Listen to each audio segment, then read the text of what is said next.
Channel only successful education. Guys, आज के इस वीडियो में हम हिंदी वर्णमाला स्वर एवं व्यंजन पढ़ने वाले हैं। गाइज, हिंदी के बेसिक तौर पर वर्णमाला स्वर और व्यंजन पढ़ना बहुत ही ज़रूरी है। आज हम इस वीडियो में हिंदी वर्णमाला हैं। गाइज, वीडियो की ओर। हिंदी वर्णमाला स्वर एवं व्यंजन। हिंदी वर्णमाला स्वर एवं व्यंजन से मिलकर बनती है।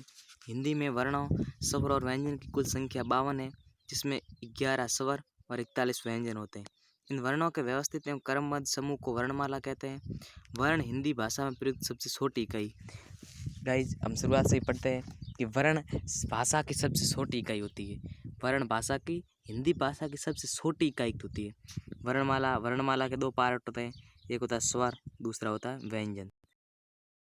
कहते हैं ह्रस्व स्वर, दीर्घ स्वर। ह्रस्व स्वर में 4 स्वर आ जाते हैं, अ, ई, उ, री। और दीर्घ स्वर में 7 स्वर आ जाएंगे, आ, बड़ी ई, बड़ा उ, ए, ऐ, ओ, औ। अब गाइज बात करते हैं व्यंजन की। व्यंजन 4 प्रकार के व्यंजन होते हैं, 5 प्रकार के व्यंजन होते हैं। संयुक्त व्यंजन को भी साथ में लिया है। स्पर्श व्यंजन, अंतस्थ व्यंजन, ऊष्म व्यंजन, आगत व्यंजन और संयुक्त व्यंजन। स्पर्श व्यंजन सर्वाधिक होते हैं, जो कि 25 + 2 27 हो गए।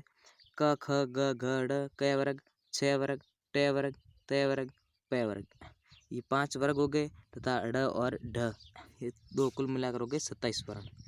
और अंतस्थ व्यंजन होते हैं 4, य, र, ल, व। ऊष्म व्यंजन होते हैं 4, छ, छ, च, ह। और आगत व्यंजन होते हैं 2, ज और फ, जिसके नीचे बिंदी होती है वो ज, और फ के भी नीचे बिंदी होती है। संयुक्त जो किसी 2 स्वर या व्यंजन से मिलकर बने होते हैं, जैसे अक्ष, त्र, ज्ञ, स्त्र। अक्ष मिलकर बना होता है क + छ से। त्र मिलकर बना होता है त + र से। ज्ञ मिलकर बना होता है ज + ञ से। और स्र मिलकर बना होता है स + र से। ये भी 4 होते हैं। स्वर की कुल संख्या होगी 11, व्यंजन की कुल संख्या होगी 41 और कुल संख्या होगी वर्णमाला में कुल वर्णों की संख्या होगी 52। हिंदी वर्णमाला स्वर और व्यंजन। कई हम स्वर पढ़ेंगे। स्वर का क्या मतलब क्या होता है? स्वर उन वर्णों को कहते हैं जिनका उच्चारण बिना किसी दूसरे वर्ण की सहायता से होता है। हम इसको शॉर्टकट में ले तो स्वर स्वतंत्र होते हैं। स्वर को किसी भी दूसरे व्यंजन की उच्चारण में सहायता नहीं लेनी पड़ती है। गाइज, क्वेश्चन आता है कि स्वर कितने प्रकार के होते हैं? हमने पढ़ा है स्वर 3 प्रकार के होते हैं, ह्रस्व स्वर, दीर्घ स्वर। ये 2 स्वर तो हम शुरुआत से पढ़ते आते हैं। और तीसरा है प्लुप्त स्वर। मुख्य गाइज स्वर के 2 ही प्रकार होते हैं। मैं तो आपको यही सजेस्ट करूंगा कि स्वर 2 प्रकार के होते हैं, ह्रस्व स्वर और दीर्घ स्वर।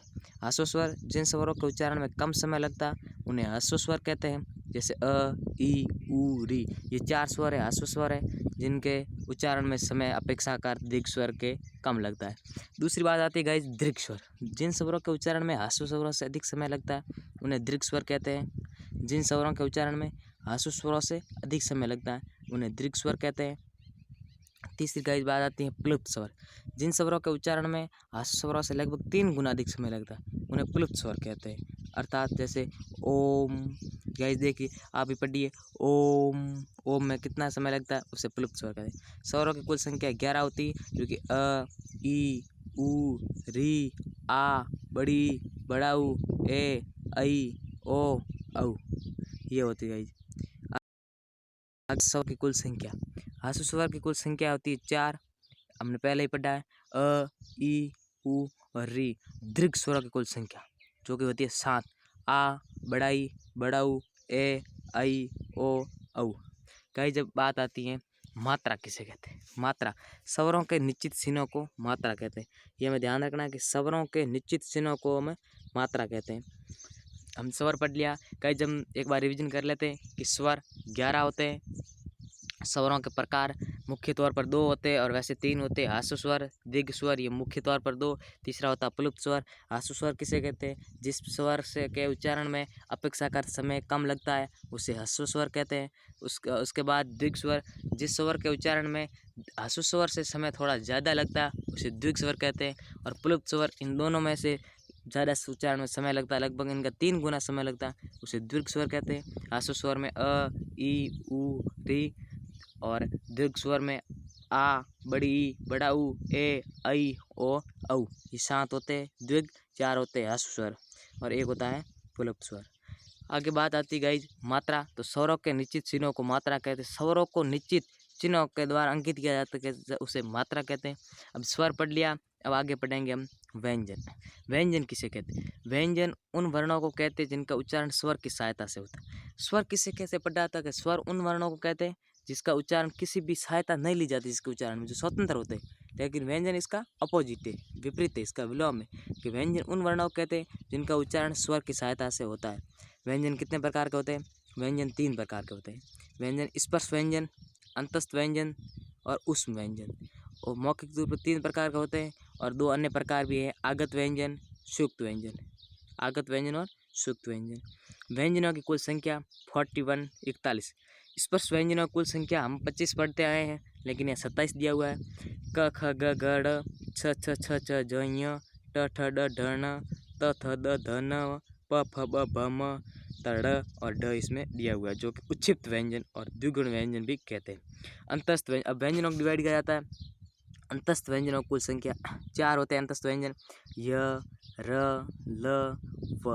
ऊष्म व्यंजनों की कुल संख्या 4 होते हैं, छ, छ, स, ह। आगत व्यंजनों की कुल संख्या 2, ज, फ, ज और फ के नीचे बिंदी लगी हुई होती है। संयुक्त व्यंजनों की कुल संख्या क प्लस छ बराबर अक्ष, त प्लस र बराबर त्र, ज प्लस ज्ञ बराबर ज्य, स प्लस र बराबर स्र। ये गाइज मैंने पहले ही बता दिया था, अक्षत्र, ज्ञ और स्र।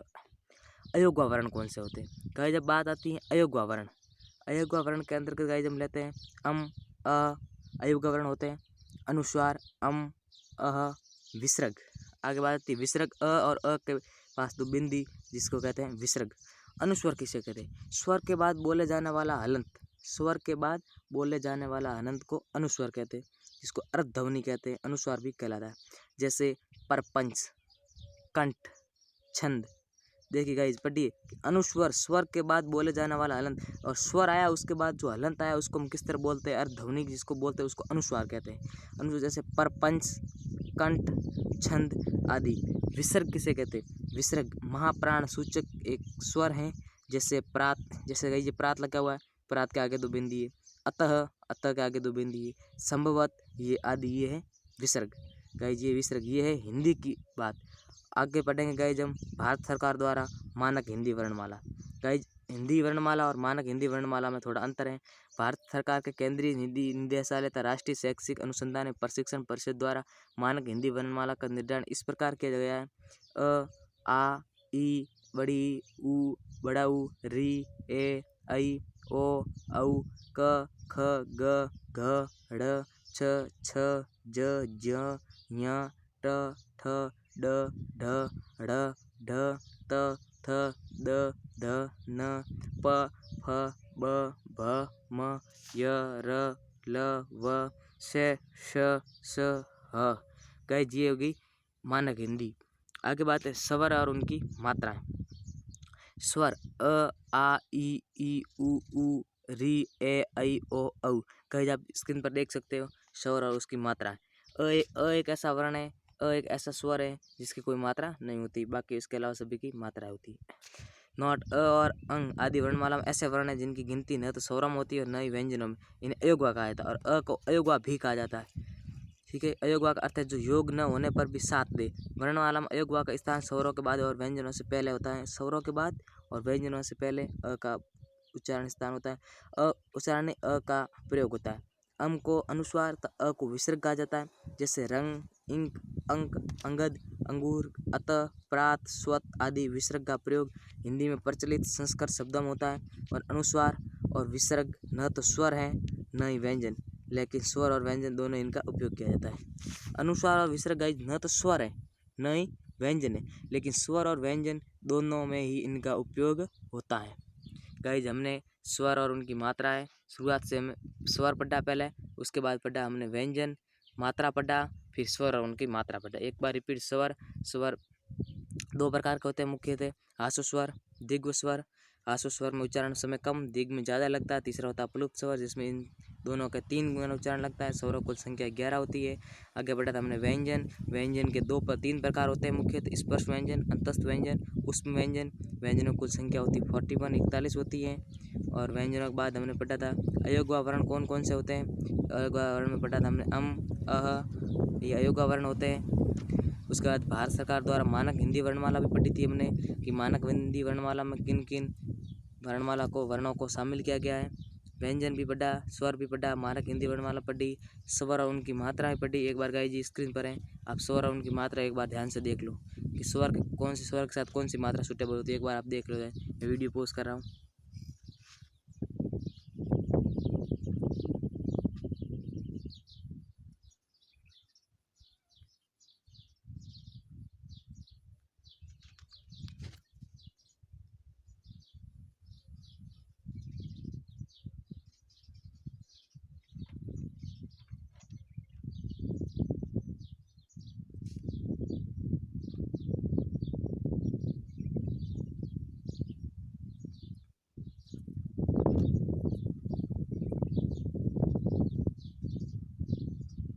गाइज आपने देख लिया स्वर और उनकी मात्राएं।